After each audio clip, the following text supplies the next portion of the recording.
her legend.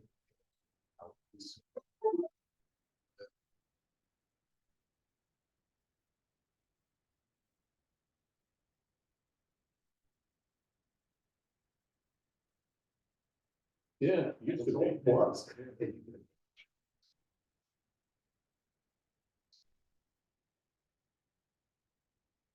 Oh,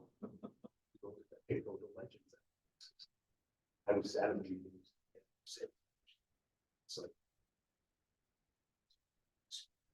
yeah, no, yeah. and that's their whole. It is an experience, It is, yeah. that's what they're gonna do. So that's. Sure, hell, it's a beer, yeah, right. Yeah, for, you know. for Genesee or whatever you want, but they, so. I assume they're successful.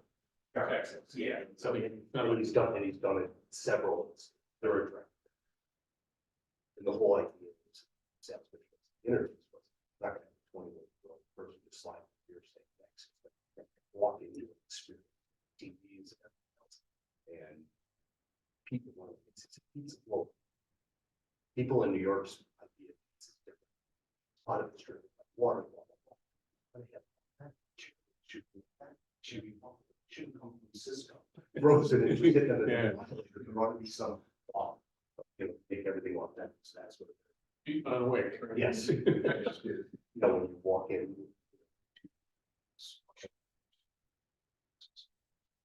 Well, to get back to the other, we need to sit down and talk. You need to keep going though in this program. Yeah. But, I mean, the thing I'd be worried about is if it can be construed. I agree with you about the problem. Do this long enough to know it. But we gotta be careful that we not motivate people to go the wrong direction. No, so you still have.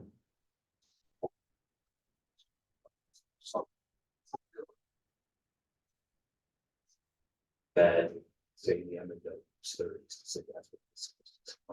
You see, it's like 32, I'm gonna be at 12 or 20, but that's an acceptable place. You know, that's I think to give them, because some of it's in God, here's the, subs, here's like put together the team to work on. But we're gonna be higher than the 30. So the way to think. Yeah, and some of those. Yeah. So budget is $1,700,000. So it's a 5-story. 190, 150-foot GO2 sunk into the ground. You can imagine, so not a lot of people are doing that.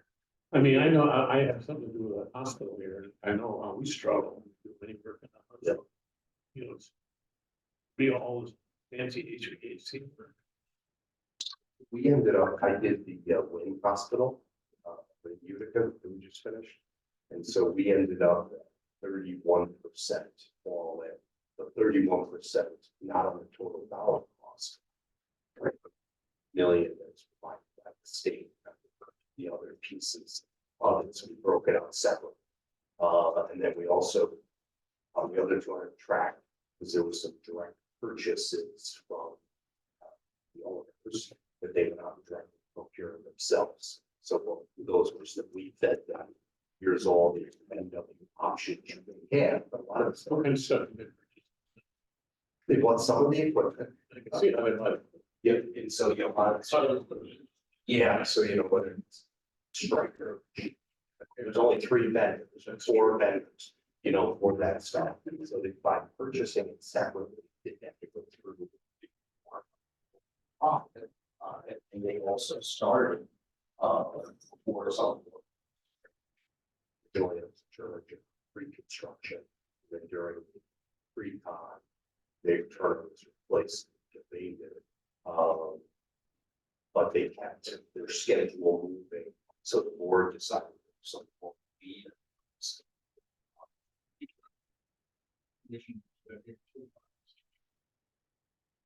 Oh, here on this project. Yeah, I remember last week. They're just stubborn. Afraid of creating a set of circumstances which, you know, can't win. You just think about, for instance, the local share on each. You know, what difference is that? It still ends up with the same number. So it's over 475. Right, I mean, Then the local taxpayers are. yeah, being so reimbursed. why are we doing? Yeah. Knowing full well that it makes it which one. Yeah.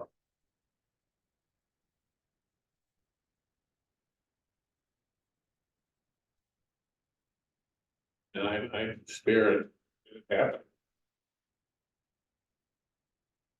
But anyway, okay, so we'll. Yeah, so we're putting together a report on this, We'll sit down. and then, talk. I'd like give, to. you know, some options and some benefits, and then obviously, you know, where we are.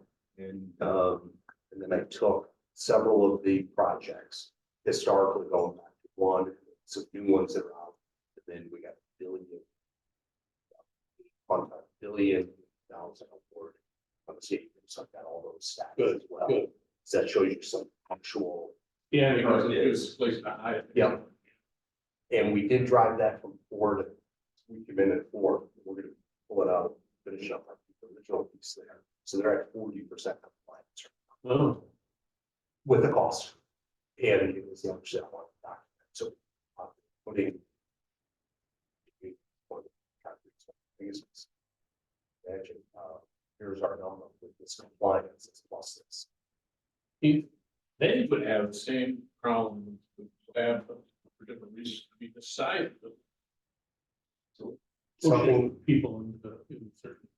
$15 million scoreboard. Yeah. There's 2 companies that make it.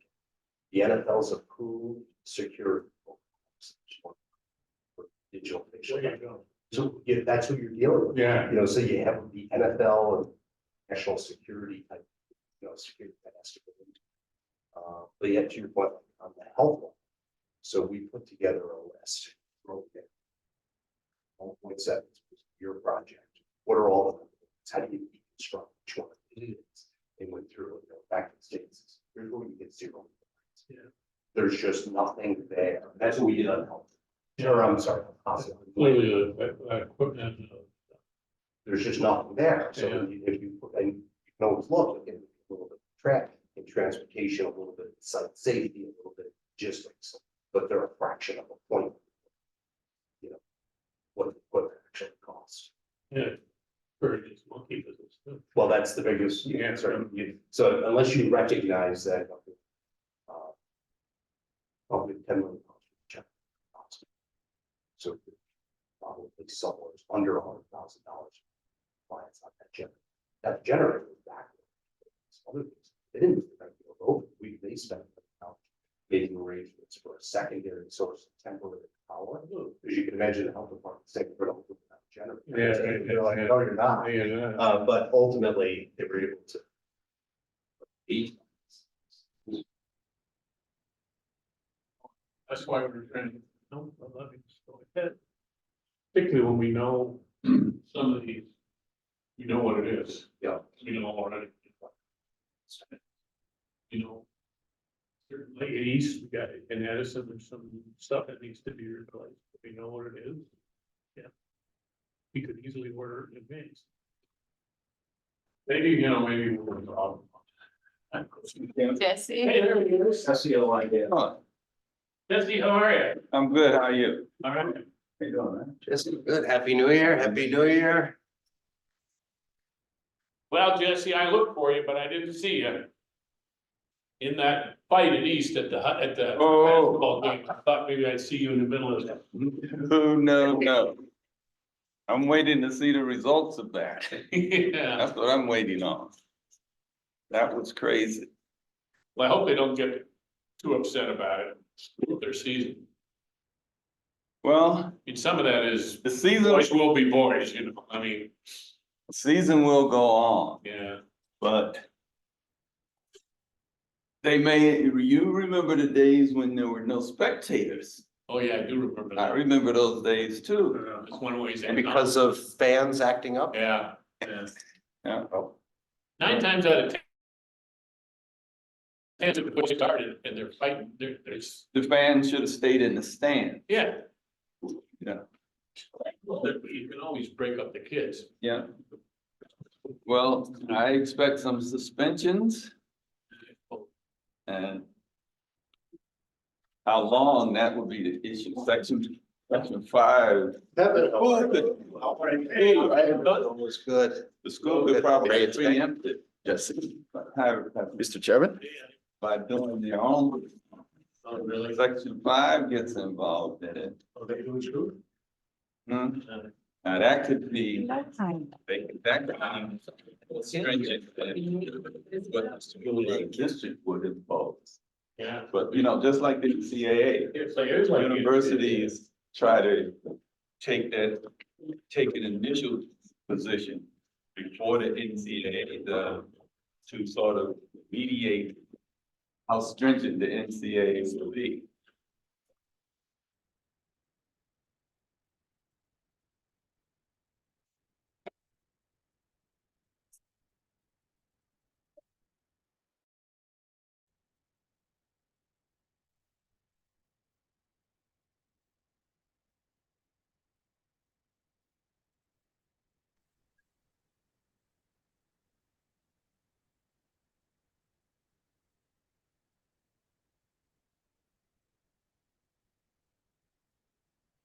In Mark.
Yeah, still putting that stuff together. You wanted me to give you that? Okay, great. Thank you.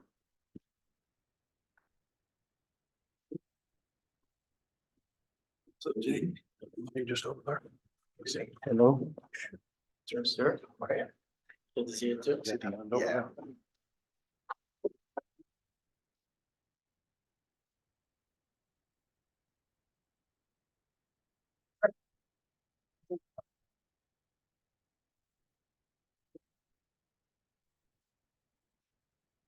I haven't. I saw the score. Hey. Saw them when they played here in Rochester. British kind of crush. That's the first one.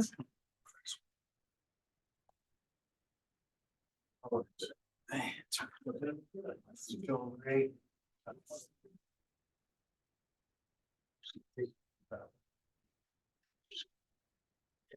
Yeah, saw an email. No, I didn't see. Very once.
Yeah. We've got everything.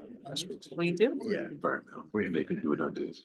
Okay, ladies and gentlemen, we're all assembled here Looks like. and That don't direct. we'll call the meeting to order. The only member of the board who was unable to join us today is Kim Jones, who's a little under the weather and fortunately was not able to participate. Other than that, all the active members of the board are present. Your person or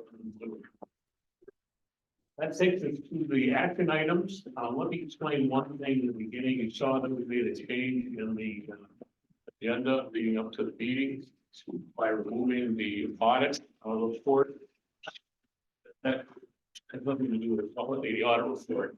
It has to do with the fact that we think because of the new auditor for us, someone we need to know. We want them to make the presentation in person and they will do so next month. So we'll do it next month. There are a couple other items in there that I need to go over with them because we're a little different structure here than the average American corporation, but none of those relate to the audit itself, to the quality of the audit, or the result of the audit. So we'll have all that in person next month. We'll have the audit. We'll have plenty of time to get the audit to you in advance, so you can look at it and develop any questions you think appropriate. Okay, with that, we get to the action items then that are on the agenda before us. First of which are the minutes of the previous meeting of December 11th. I'll entertain a motion to approve the minutes. I make a motion to approve the minutes. Thank you, Ron. Need a second? I'll second it. Second by Rick. Any questions or comments on the minutes which were in the packet circulated? Well, good. Seeing or hearing none? All those in favor say aye.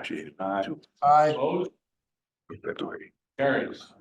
Okay, that gets us to the requisition for payments for this month. We'll deal with that as a committee on the whole, since our treasurer, Kim Jones, is unable to be with us today. The material was circulated to you in advance.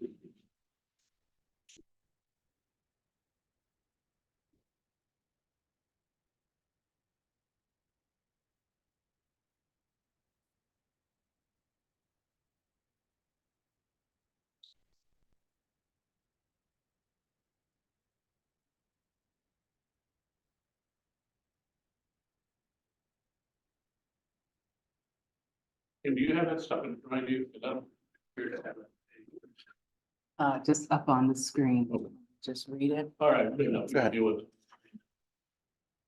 There are no unusual items this month. There are the regular expenses incurred by the operation in order to continue moving along. The exception to that is, that I noted before, is the cost of the audit. You can see. Can you show us the amounts, Kim? All of the other items on there are the usual amounts that are paid monthly.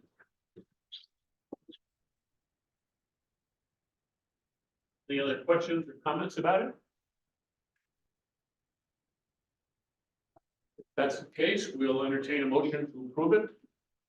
I'll move it. This is, Been moved and seconded.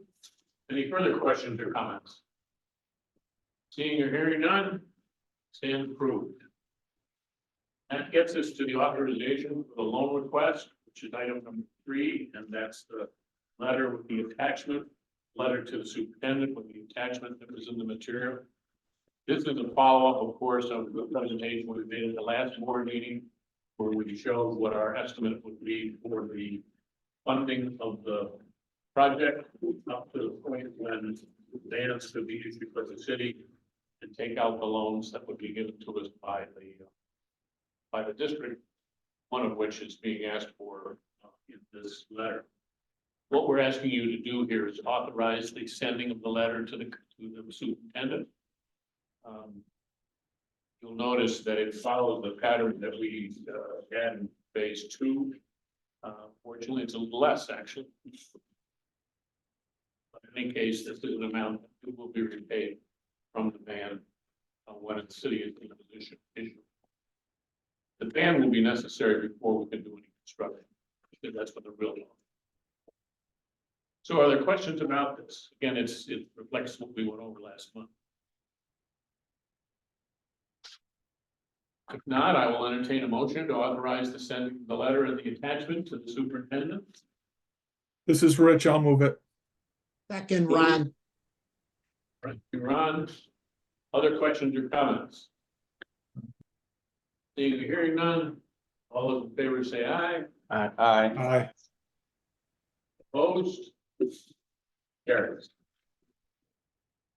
Insurance waiver for, is number 4 for the management subcontract. Ed, I'm gonna ask Ed Corrigan, who's on the phone here, has handled this part of it for me. So Ed, I'd ask you to explain what the circumstances here and why this item comes up. Sure. Good afternoon, everybody. We had this issue also come up in phase 2. So the program manager, Savin, is required in and of itself to maintain certain levels of insurance for the project. And Savin, as we all know, employs a number of sub-consultants. Some are very limited in scope, some are more so in scope. Those sub-consultants are required under the terms of Savin's contract with the owner to maintain the same levels of insurance that Savin maintains. And Savin has requested a waiver of those insurance limits, which counsel to the board is recommending in as much as the requirements that are the requirements that are in existence for Savin do not need to be at the same level as the reverse of that. The sub-consultants do not need to maintain the same levels of insurances, and in many instances cannot procure those limits of insurance, given their limited scope of work on the project. So we recommend that there be a waiver of the insurance requirements set forth in the Savin agreement to allow the sub-consultants to provide lesser amounts of insurance. The program is still protected because Savin is still required to provide full insurance as set forth in Exhibit C of their agreement. Any questions or comments? I have a simple question. The amount that the sub-consultants are required, has that been defined or will that be defined in the future? I don't believe it's been, well, there is a table that, and we'll get to it on the next resolution of insurance that is being carried. I'm not sure if that specifically is at the level of the sub-consultants, but they will be required to provide insurance that is equal to what the type of engagement that they're involved in and the type of insurance that they could procure given, you know, the size of their company and the underwriting requirements for the size of their company and the scope of their work. So I know that doesn't directly answer your question, but yeah, all of the sub-consultants insurance is reviewed for adequacy by Savin. I understand. Thank you. This is isn't the project, particularly when we try to implement our MBE program. Very often the MBE contractors or people we're dealing with are smaller size, and if you impose this requirement on them, you're going to knock that a whole layer of people out of this thing without getting a chance. It's one of the principal issues with respect to MBE requirements in public contracts. We fortunately have the ability to be somewhat flexible here. Some public contracts do not, and as a result, they have they're the opposite impact of what they intended. And if I may add, Mr. Chairman, Savin as PM has provided the insurance certificate with the specified limits. Gilbane, which is our major sub-consultant, has exceeded those limits. I forwarded their certificates to you yesterday and to Kim. Obviously, the 5 million professional liability and 10 million excess, as you mentioned, would be a burden for the small MWS DBE designated sub-consultants. And when you get to the next resolution, you'll see the roadmap from phase 2 that was updated by both Rick Stoffel, myself, and BSK for phase 3 by increasing the umbrella and excess policy limits for architects and construction managers, and also the prime professional service providers. So this is to be in better alignment with industry standards. Once approved by the board, this roadmap would be included in all RFPs, front-end specifications, so all service providers and contractors would be fully aware of their insurance requirements for the program. Yeah, remember the way this is set up, we're dealing in this particular resolution with subcontractors or sub-consultants who are retained by Savin. So we're protected by the layer of coverage that Savin and Gilbane, for that matter, has to provide to the board. So our protection is in good shape here, and we're not relying on these other sub-consultants to provide insurance. That's really a matter that Savin and Gilbane have to worry about. When we get to the stage of the project where we're actually directly contracting with people, then the chart that you're gonna talk about in a minute here covers those particular contracts. And were they to ask for some kind of exception, they would have to come to the board and get it. So because in that case, we're directly relying on them and are concerned about the coverage that's provided. And you can expect that there will be some, because we will be dealing, we hope, with some smaller contractors that really wouldn't be able to get this coverage at all. But in that case, in the case in which we contact with them directly, you'll hear about it when it happens and have to approve it. Okay, anything else, Ed? That's it for that resolution. Questions or comments? Although, I'll entertain a motion to approve it then. I'll move it, Chairman. Been moved. Need a second? Second. Second, Further questions or comments? Hearing or seeing none, it will stand approved. The next item, Ed. So the next item is the insurance requirements for the RSMP projects. And this, if you look just before the resolution, there is a chart setting forth the insurance requirements for construction managers, prime contractors, lower tier subcontractors, and then professional service providers. All the way to the right is professional services, lower tier, and sub-consultants. So in connection with Rowley, which is the brokerage company that works with the board to determine the appropriate levels of insurance, and Savin, this chart was put together to ensure that all of these different entities have sufficient insurance for what they're going to be doing, what functions they're going to be providing for the projects in phase 3. And so all the limits are set forth for all of the different categories. There's umbrella coverage, and there's additional items that are listed towards the bottom. And then if you look in the notes section, there are, additional insured endorsements and waiver of subrogation, all of the insurance requirements that the program needs and that Savin has vetted. So but as Tom indicated, in certain instances, and there were, I think, 3 that I can think of in phase 2, MWB and WBE contractors that did come to the board for a further waiver of the full insurance requirements, based on the fact that the company, while successful in bidding for the work, wasn't necessarily in a position to provide the full limits of insurance.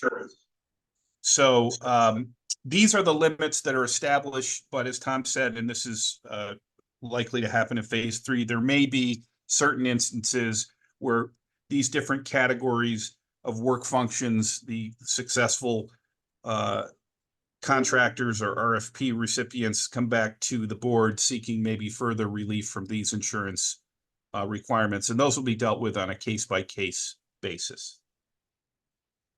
And the mechanics of this are, this chart worth of requirements is incorporated into the bid documents when they go out. And so Yes. when we get to the point where we're actually contracting, when I say we, the board is actually contracting directly to get work done, these requirements are included in bid documents and have to be responded to by the contractors who bid on the work. And they have to be met unless there's a specific exception noted and granted by the board when the contract's awarded.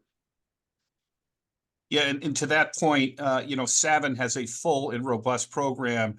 So when an award is made, in connection with that award, the contractor or CM would have to provide a certificate of insurance with all of the correct endorsements in the amount required, with a insurance carrier that is AM Best rated and acceptable to the board. So there is a vetting process that goes through, and also in terms of renewals, these are multi-year projects, making sure that every year those insurance certificates are received and logged and in the appropriate form. Okay, so we're asking for your approval of the insurance requirements that's contained in this chart. I'll entertain a motion to approve it. Jesse has moved it. We need a second.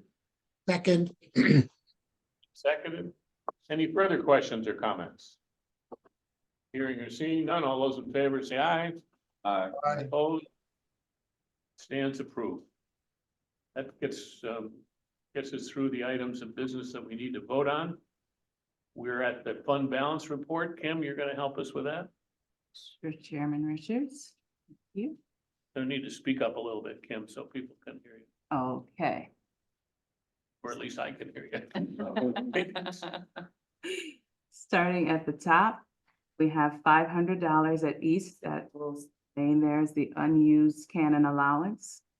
District-wide technology was adjusted a bit to align with the final cost report. That amount is $4,503. School 4 was also adjusted to align with the final cost report, and that amount is $352. The Attorney General settlement remains at $330,648. The CPL settlement is $205,421, and the Canon settlement is $200,000, for a total of $5,239,924. The RCSD loan balance is at $334,643. This current pay requisition has 100 Carlson Road for $5,941.69. Von Schoenig and King for $640. Savin Engineers for $169,476.43. Watts Engineering at $24,245.57. And Drescher and Malecki, the auditor, for $10,000. For a total of $210,303.69. That leaves a fund balance for the RJSCB of $330,658.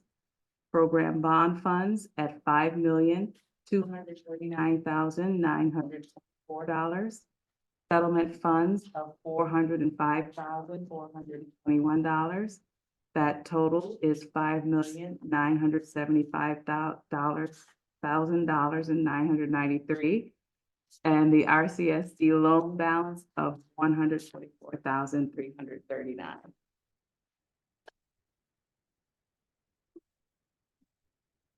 Questions or comments? You can see from this why it's time for us to ask for some more money. But you can also see that the resolution of phase 2 is going to go fine. we've got quite a bit of money left in there that'll go to pay down the outstanding debt. And we'll be able to close it without any difficulties. So that's good news. Okay, that was for information. The next item for information is going to be the phase 3 report from our project manager. Thank you, Chairman. Following last month's board meeting, a short-term financing kickoff meeting was held with the RJSCB leadership, capital market as financial advisory services and city municipal services for bond underwriting. At that kickoff meeting, we reviewed the initial band financing with the group and the first draft of the financial plan narrative that needs to be submitted to the state, to the controller, and also included in the strategic plan. So unfortunately, the day after our kickoff meeting, we learned that Citigroup is getting out of the muni market, the bond market services. So that was very disappointing. So the board chairman, Mr. Jones and Mr. Farr, called the meeting immediately with Citi so we can understand the next steps. We spoke with the managing director of Citigroup to find out both he and the person responsible for the RSMP were given until the end of January to find works elsewhere. So the institutional knowledge that they carry or they have would have to be pretty much rebuilt and relearned, which means there will be a need for an RFP to be issued for bond underwriting services. So we talked about several companies doing that. We know Raymond James working with not only with Henshin, but they are in Syracuse right now. They're one of the candidates, and there are others like Bank of America. So I'm sure, Mr. Chairman, once we issue the RFPs, we'll get some interest. Yeah, we shouldn't take this personally. They went out of the business, out of the municipal business. Right. Which is really pretty shocking since they were a major participant. And will have some negative consequences, I suspect, for the cost of doing business. Because it takes a major competitor out of the game. I guess the good news is that it happened in the very beginning here, before they had really done anything. I mean, we had just signed the contract and they're able to get out of it, but and also the work that they do is more important a little farther down the road here. So this is not as pressing as it might be, but it's important and it is something that we're going to have to get resolved. And at some point in time, if we didn't get this restructured, it would be a problem for us. The hope here, quite frankly, is that the people who ran, the two principal people who were in the office portion of the municipal bond business of Citibank, which was much larger, who have done the work on these projects. The hope is that they find a new place to land here shortly and become part of some other operation that we can then look at retaining. Because those two people have been with us all along. They've also done several other of these projects in New York. They have a lot of institutional knowledge, and it is going to be much less expensive and easier for us if they land someplace that we can deal with them. If we have to start all over again with somebody, I suspect that'll have a cost, and it'll also have be a kind of a bother to do so. So that's the hope. This just happened at the end of last month, so we'll see whether these guys land somewhere that we can avoid having too much of an impact. But if we don't have something resolved here by the end of the month, the beginning of next month, we're going to have to start over. Yep. So the bond underwriter engagement letter that was approved by the board obviously got canceled by Citi. And we will start drafting the RFP. Actually, we started, and we'll share it with you before it goes out to the board for action. So while working very hard on this replacement of the bond underwriter. We took time during the holiday to work on a preliminary cash flow schedule, put it up, for interim financing. So Kim is gonna bring up a document that I had shared with the board chairman and had asked me to forward it to full board in the updated packet. And the first page, which is this document, pretty much, if you notice, I put a very large red draft stamp on it because it has not been vetted yet by the master planning architects, the financial advisors, nor the city and the RCSD finance departments. The building aid units and state aid calculations are still in flux, not yet finalized. And however, we made several assumptions based on several coordination meetings we've had with the school district's leadership, especially Mr. Farr, Mike Schmidt, and Mr. Scott. We made those assumptions because the sequence of the projects needed to be moved around. Swing space decisions were made, and early design and construction schedules will need to be considered. Those assumptions are at the bottom of the sheet, Kim, if you would scroll down a little bit. We assumed the school district's facilities department will fully prepare swing spaces at School 39, Marshall, and Charlotte, because SED is not allowing being beyond the 2 million that was allocated for swing space preparation. So the district will take those projects on internally. The second star, we assume doubling of the traditional maximum cost allowances for Martin Luther King School number 9, Douglas, Wilson, and Franklin. Stop here for a second, Sure. so that people understand what you're saying. You all understand what you're talking about. MCA, maximum cost allowance, is what? That's the maximum allowance for state aid provided by the state that's available. And this is an amount that gets renewed every 5 years. It gets reset. But for this particular statute, the legislation allows doubling that amount.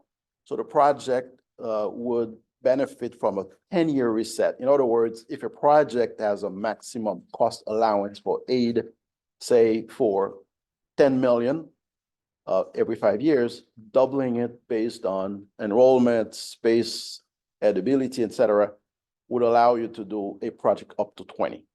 In this case, for example, Martin Luther King, if their state cost allowance was 20 million, we're allowed to do up to 40 million, and that's doubling the 20 million. So that's why we have a budget of 40. Yet again, the state is asking the district to stay within 95% of that number for additional controls. Hopefully that answers the question. Yeah, so it's important to us, obviously, because it constrains how much we can spend on any of these individual projects. And the reason I ask you to bring it up is it's independent of the fact that we also have a $475 million limit on the total budget. So we've got 2 levels of constraint here, and this is the second. And if this is a project-based one, if there's MCA place to do a particular school or a particular project that we operate in. The idea here, obviously, is to allow, allow us to get this work done at this point in time while we're in there. So you don't have to go back in 5 years and tear the school up again and move the kids out. And this is a different kind of a program, obviously, than the regular, because these MCAs apply also to the regular construction projects that the district engages in routine. That's the good news. The bad news is you can't spend any more state money for 10 years. And that means you got to get it right. And it's also what's going to put a lot of pressure on us to resolve the infrastructure ideas. You can't have a double MCA and walk out of the building with no boiler. You gotta, the basics gotta be done here. have to be done right under this set of circumstances. So Mhm. that's the way it is. Sure. The I have a question about legislation that. allow- Yeah. Before you move on, Kevin, I have a question about that. I thought that the MCA was only for phase two. Am I mistaken on that? Can you correct me? I thought it was only for phase two. No, the statute allows for 6 projects to have maximum cost allowances in phase 3. All right, Phase Thank- specific, yes, to elementary schools, but for Yeah. phase 3, we are allowed to do 6 projects, irrespective of the grade level. we use the MCA also in phase two, correct? We Yeah. did, Okay, all right, yeah, Right. it did apply in phase 2. And we had the Alright. same issue. right. Franklin's thank- pretty of the problem. I mean, usually it's a problem in the elementary schools because Right. the MCA is smaller. Mhm. Franklin is gonna be such a huge project that, you know, we're gonna need a double MCA to get through that. Correct. okay, thank you. Right. So right now, Edison is not being considered for double MCA by the district. And that's a topic we would like the school district to revisit because there's a limit on the amount of site work we can do because of the nature of that site. I believe only 5.4 million, right? Yes. Is available for site development. Without the double MCA, there's very little that can be done at Edison Tech. So we will, at our next coordination meeting with the district, that's a topic we're gonna revisit with Mr. Scott and Sean Farr. We also assume there are no additions in the overall phase 3 program except for secure vestibules, obviously for security reasons. And that's something the Watson SWBR team is looking at. We assume that the program-wide expenditures will be allocated to each project's soft costs.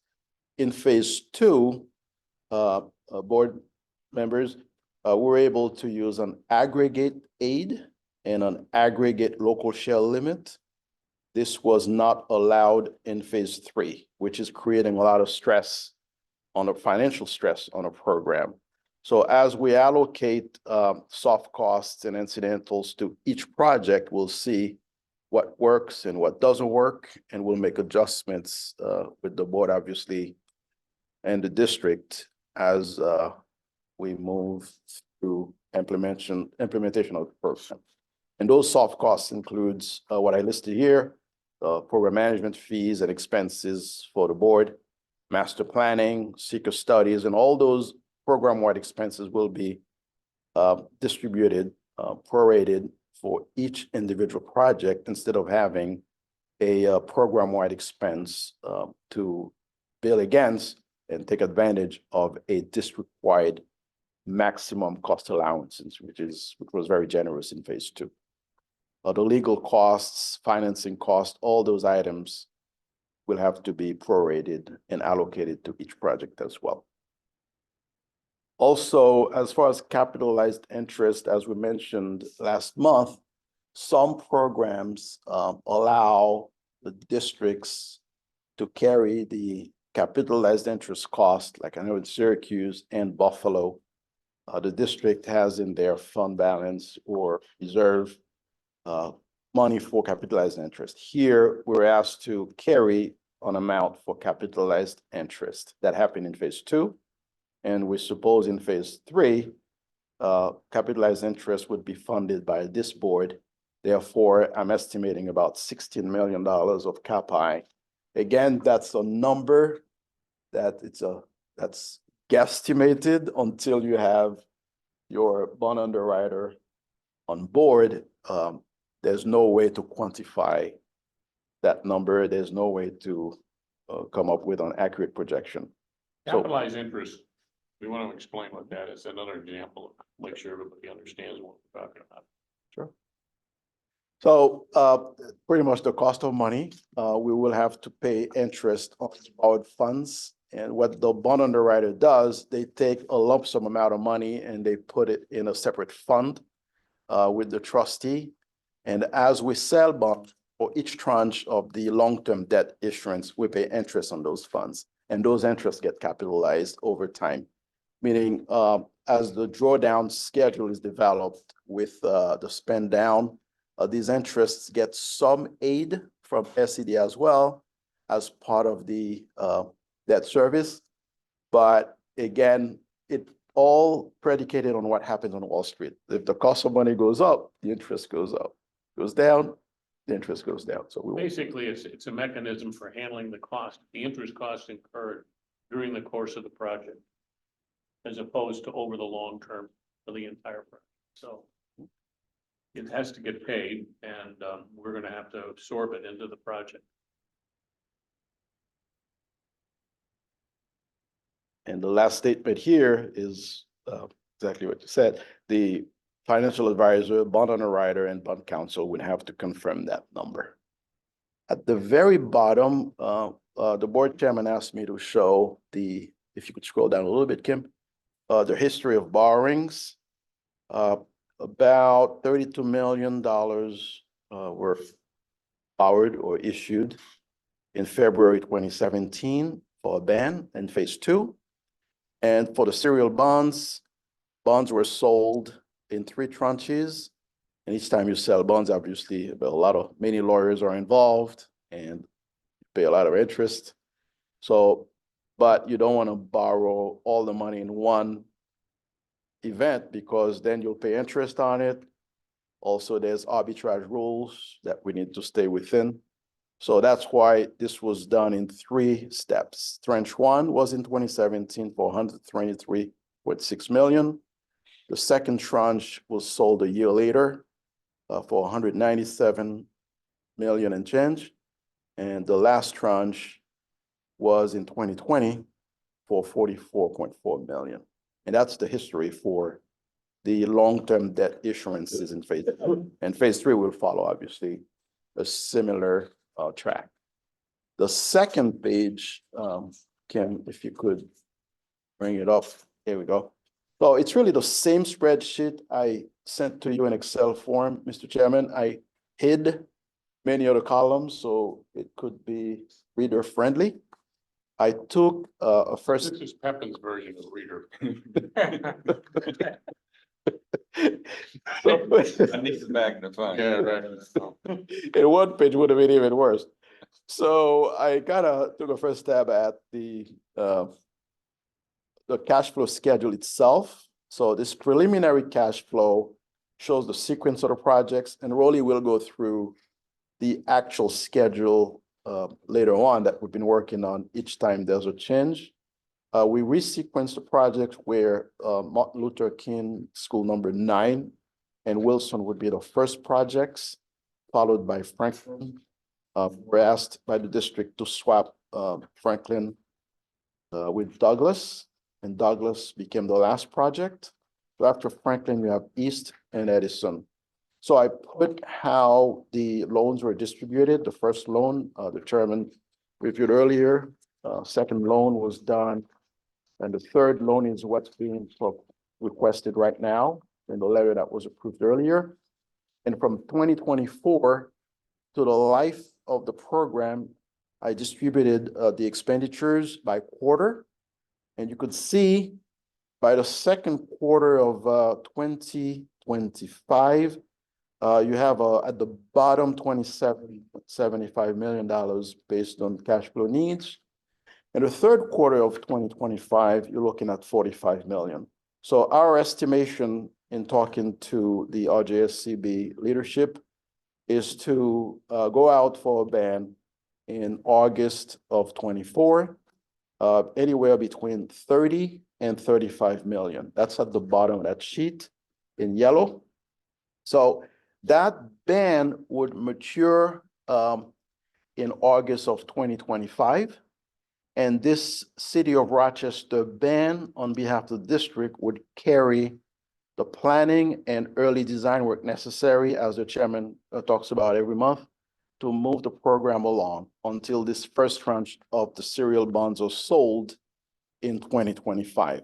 So the serial bonds, obviously, the first tranche can't be sold until we have commissioner approval on some of the projects. I mean, construction cannot start. Design can continue, but construction itself cannot start. So the first 2 or 3 projects would need to be approved by the State Education Department in time for this first tranche of the long-term debt to be issued, which means school number 9, if you look at a previous sheet, sorry for going back and forth. If you scroll back down, Kim, the first sheet we showed a commissioner approval date, the CAD. Scroll to the right a little bit. You'll see that we're showing approval date for the final approval date, not the 25, 50, 75, 90% approvals that we need to do in between doing the design. The final approval, so the RJSCB can issue construction contract, would need to occur February 28, 2025 on the CAD for school number 9. I'm showing August 15th, 2025 for Wilson. And again, I was looking at the schedule that Rick, Rowley, and Justin have been working on. They showing commissioner approval date for Franklin, December 26, 2025. So if we want to have more than $110 million of borrowings in August of 25, Franklin would need to be in a mix. I know the ideal scenario would be to borrow $200 million in August of 25, but since things got delayed a little bit through no fault of no one, but the process itself, we may be out of luck with having Franklin approved earlier than December of 2025. So those are the assumptions we made. Again, we looked at the dates and we built this model to show when the state aid form SA-139 would be submitted, which means as soon as a general construction contract is signed, we file this date, and that's when the state aid eligibility start. The SA-139 form is very critical. And once that happens, we put the dollars into the November frozen database for the state to put that in their budget for payment to school districts. And as far as early aid start requests, we've been benefiting from early aid from the state for the past 10 years. The program started in 2010. So for the past 13 years, it's been allowed. So hopefully the State Education Department will allow requests from the school district for early aid. So the district would be eligible for the first project under this scenario in August 28, 2026 for the first projects, and February 2027, June 2027 for the next 2 projects, which means the certificate of substantial completions for those first 3 projects need to occur respectively May 27, January 2028, April 2029. And the final cost reports would be submitted to the state legislature, the governor, and all the stakeholders starting May 2028 for the first project. So January 2029, the second project, and so on, in order for this program to remain within the statutory completion date. So that's pretty much it for those 2 documents, unless Statutory completion date being that's 2031. June, yes, sir, June 2031. Yeah, you can tell Pepper's very nervous that I made him show you this. But because there are a huge number of assumptions that go into this, but I'm convinced we've got to have a baseline here off of which we work. And everybody needs to understand that that baseline is going to change throughout the course of this. The other thing we all have to understand is there are consequences of making the changes. You rearrange the order, for instance, in which the schools are done. That may be necessary because of the educational program or access to, place to put the kids and so forth and so on. But it ripples through this entire process in terms of when you can fund, how much you can fund, what the costs are gonna be associated with the borrowing.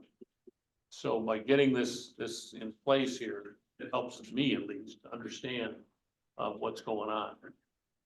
Don't drive Pepin nuts by focusing on one of these dates. That itself will change dramatically as we go through it.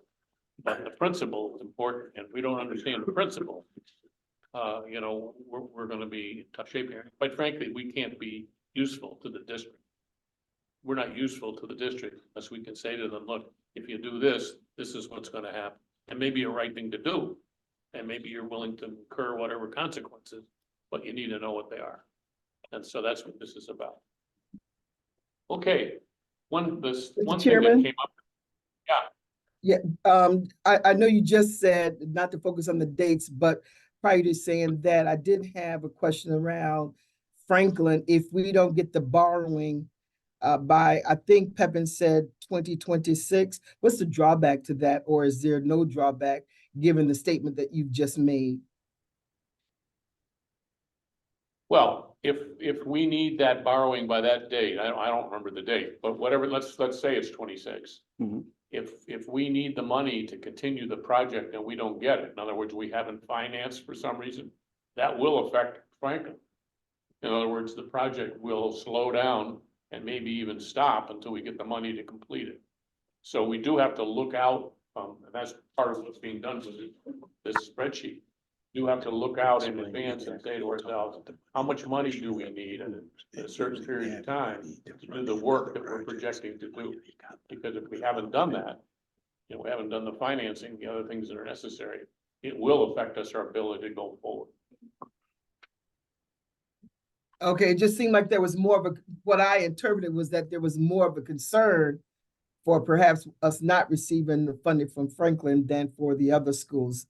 And so I was just wanting to get some clarification around that. Maybe it's the same scenario for all the schools, but seemed like for Franklin, that stood out more than the other schools to me. I didn't mean to convey that, other than the fact that Franklin is clearly the most ambitious project.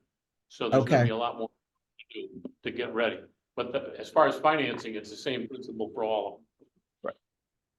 All right, thank you. So that's it. So Kim, if you could go back to that. Evan, I think we've all had enough of this. That's right. The PM next agenda. item here. The PM agenda. One thing I forgot, that Pepin brought up, I mentioned 2 screens, the first screen is $475 million. The second screen was the MCA, the amount that's allowable in total that the state will reimburse for any particular project. And the third screen that I didn't mention, but Pepin made some reference to it, is within that MCA, there's certain kinds of things that the state will pay for. And there are certain amounts that it'll pay that also further constrain how you operate. It comes up at Edison because if you want to do work outside the building, a different set of principles applies there, and therefore how much money you can spend and how much you have to incur yourself. So that's like yet a third screen that applies to the way this money is balanced. Sure. So the next item is item 2, the strategic plan development. The vice chairman had shared the partial responses to the critical master planning questions received by the school district SED. We mulled over those answers. Some of them we were hoping would be different, but we will continue discussing the impacts with the school district and see how to move forward. We received preliminary instructions from the school district through Sean Farr on how to treat the Edison Tech site work scope of work. The chairman just alluded to that. We asked the master planning architects to provide a mini master plan They gave us a proposal today, which I think they sent it directly to the chairman as well. We'll go through that, and I believe that proposal is within the contract amount that they have now, be able to absorb that work pretty easily. So it's part of their contract right now. So the planning and coordination meetings are continuing. Go ahead. Just as a clarification, we're now using the contingency funds in that contract. True. Right. Yeah, that's true. But the total number is Yeah, approved. Right, the total Right. number is approved already, so we don't need another authorization for that. So the planning and coordination meetings are continuing with the school district and the master plan architect. I think we have one scheduled for what, tomorrow, I think? Wednesday. Wednesday. So So we have one, a leadership tomorrow and Wednesday budget discussion. budget discussion. So this is continuing, that's evolving. The conceptual cost estimates are being reconciled with the master planning architect, and again, using the best information and assumptions we have to date. We've already talked about considering retaining, negotiating with the architects for the early projects. The statute allow for the board to go to straight negotiations for some of those projects. And I think only the ICO and the program manager were required to be rebid for phase 3. The board can always consider phase 2 consultants and extending their services to expedite the effort. So that's something we'll talk more to the chairman and the finance committee about. Seeker consultant, we believe that Watts will do the seeker. They did that for phase 2 as a sub-consultant to Clark Patterson. Explain seeker.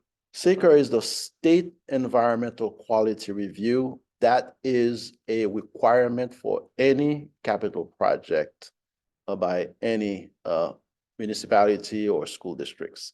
And that is to show the environmental impact caused by the project, whether it's a type 1, whether there's no significant impact, and we're not gonna change the environment too much. And we don't think this project will change the environment negatively. If anything, it will improve the conditions of the district and it will make things better.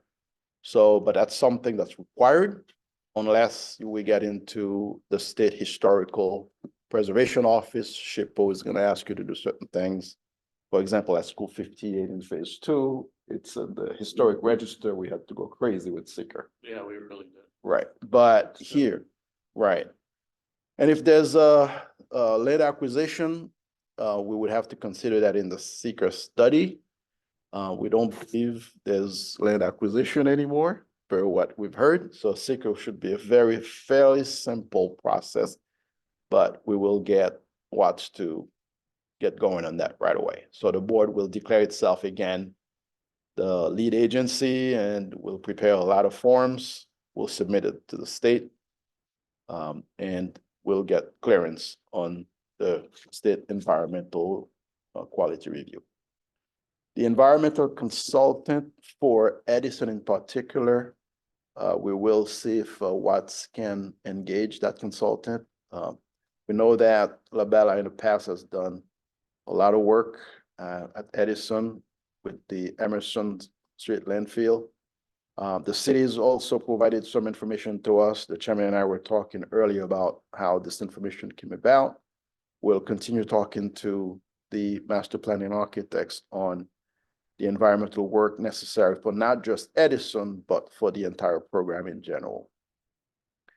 As far as the updated estimates for each project leading to the 475 million limit that the chairman mentioned earlier, we would like to introduce the newest member of the team, Terry Locante. He's been involved in a program for phase 1, raise your hand.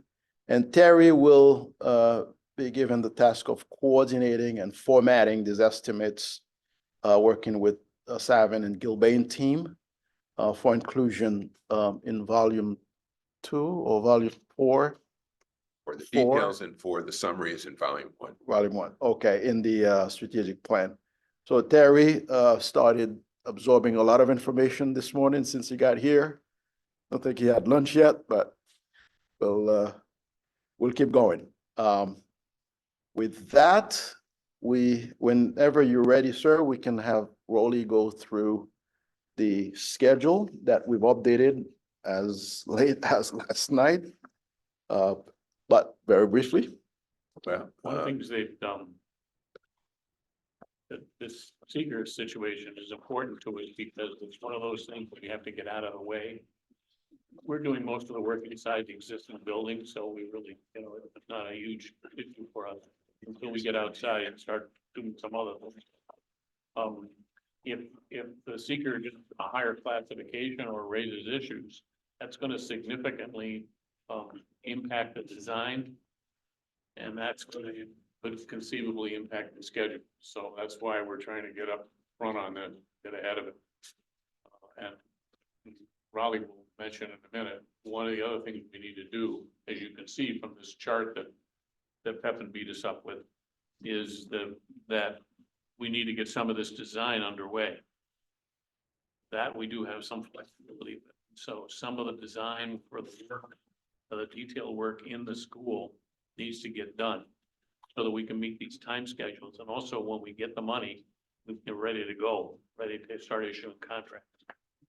So that's one of the things, this work that's been done here that you saw has told us that we need to do those things to get ahead of it. At least with those things we can control. Okay, Raleigh? I think the synopsis is we continue and will continue on a weekly and sometimes a couple days a week update the 9-page critical path computer generated schedule to be as current as possible. What we have spent the past almost 2 weeks doing is changing the order and sequence of the projects for the district's reconsideration to move Franklin up earlier as the largest project program is undertaken. We do have a strategy and a plan that does that. We are debugging all of the logic throughout the project, the program in those regards. And one of our critical focuses continues to be the additional reviews required by SED, scheduling them in such a manner that they don't overlap on projects that are going on concurrently. That is difficult, but we do see a path and we're very close to having it reconciled with the computerized logic as well. I think the critical points were mentioned by Pepin. The commissioner's approval date, that's the date that allows us to do two things. Actually award construction contracts to go out to market in terms of bond tranches. So those are very, very critical dates to hit. I want to reinforce that point that Pepin has beat up. And likewise, substantial completion dates that assure when school can reopen. And then the final cost reporting dates, for which we're assuming 6 months typical for each project. At this point in time, we do have one project that would have a mid-year move, and that is Franklin. So we'll talk further with the district on how to prepare for that. And what it may boil down to, in our opinion, is moving those students in September rather than mid-year, moving them into the second swing space and just, let the building sit until we complete the design, SED approvals, and the bidding. Rest students in mid-year. I have not bounced that off the district yet. I'm bouncing it off this board because this board is who Savin is contracted with. But we'll be talking about this tomorrow with the district in terms of the stratagem so that they can get their ducks in a row. I would like to go back and expand upon one point that Pepin stated. We did get a proposal from Watts, who is the prime on the strategic planning phase of work. That proposal also with the mini site plan, master plan for Edison, it also includes an initial environmental look at likewise what's being proposed and the extent of disturbance that would be created in moving some of these site venues around on that campus. That would have a direct bearing on seeker, but that's got to be reconciled with the budgetary aspect of how much can we afford it. Without a double MCA, we cannot do most of what's been requested by the district. And even if the double MCA is agreed to, we would have to dollar for dollar take those dollars away from the other 5 projects that are in the program. So that's a discussion we'll continue to have with the district tomorrow and keep posted therein. But Pepin has already reviewed on his dizzying spreadsheet the critical dates. They are provided for you. They probably will change somewhat next month as we get all of the logic in the schedule input, but we do have, you know, the outline and the key milestones established.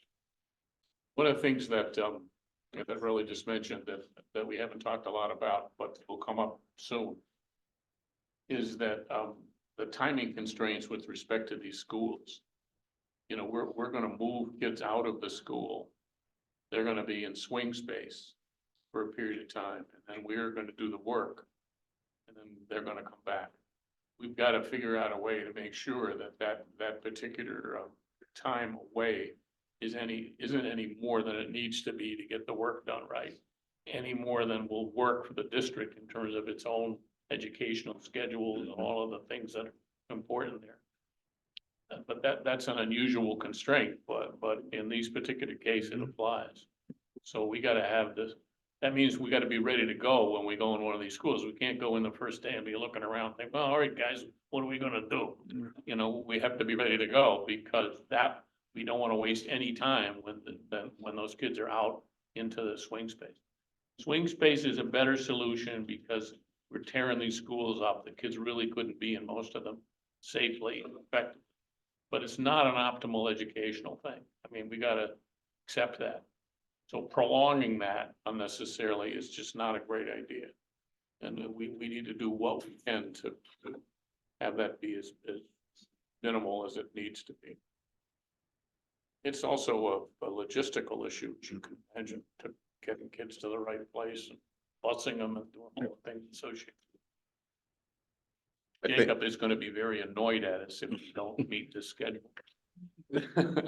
Mr. Chairman, Yes, yeah. I'm thinking as you're talking about students, is it possible that the board can meet with our Student Leadership Congress to go over this whole plan? Is that a possibility somewhere down the line? Sure. I'd like to have them as involved, our students as involved as much as we can. And a presentation to their group, I think would be in order if it's, you know, if you approve it, Mr. Chairman. Yeah, we can do that. We can't do it yet. Okay. We need a little farther along here and have a better understanding of what our constraints are and what we can and can't do here. But at some point in time, yeah. All right, thank you.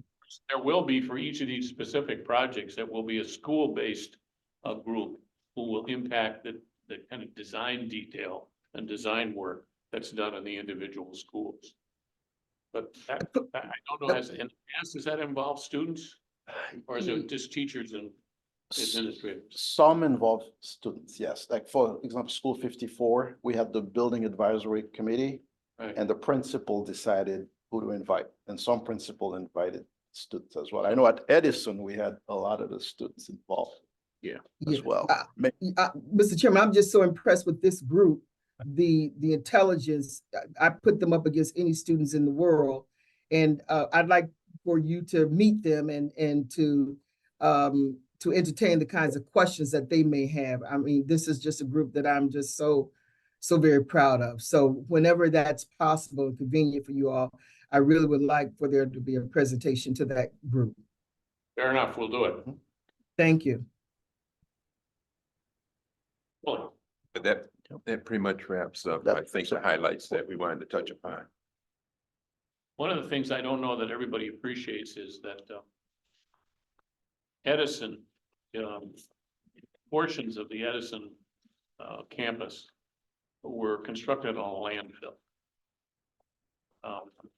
That, you know, that's some time ago, and that landfill obviously impacts what you can do at the campus, or how you do it, if you can do it. And so one of the preliminary planning issues we're trying to deal with here with this Watts proposal is how difficult is it gonna be to work there? What are gonna be the constraints, if any, that are unusual to this place? And how much is it gonna cost, and therefore what impact that'll have on the rest of the project? But that's a bit of a unique constraint with respect to Edison. And that's why you're hearing all this conversation about the planning and the special people to look at the way in which the landfill has impacted the place. The good news is this is a known issue. This is not something somebody just discovered. It's been known since it was built. It's been studied several times. The city spent a fair amount of money actually studying it continually through this period of time. So it's not like we all of a sudden discovered, whoops, you know, get a landfill, but it will, you know, it will impact what we do. There are some people, Mr. Chairman, who have reached out to me, some of the teachers who feel that they may have some health issues as a result of whatever the contaminants may be in that landfill. So there is that concern. So is there a way in which we can excavate that such that that's not an issue? Well, one of the elements in the study that we'll eventually have to do here, we'll have to deal with that issue. And the city has been dealing with it for quite some time. So ultimately, yes, we're going to have to deal with it. Mr. you. Chair.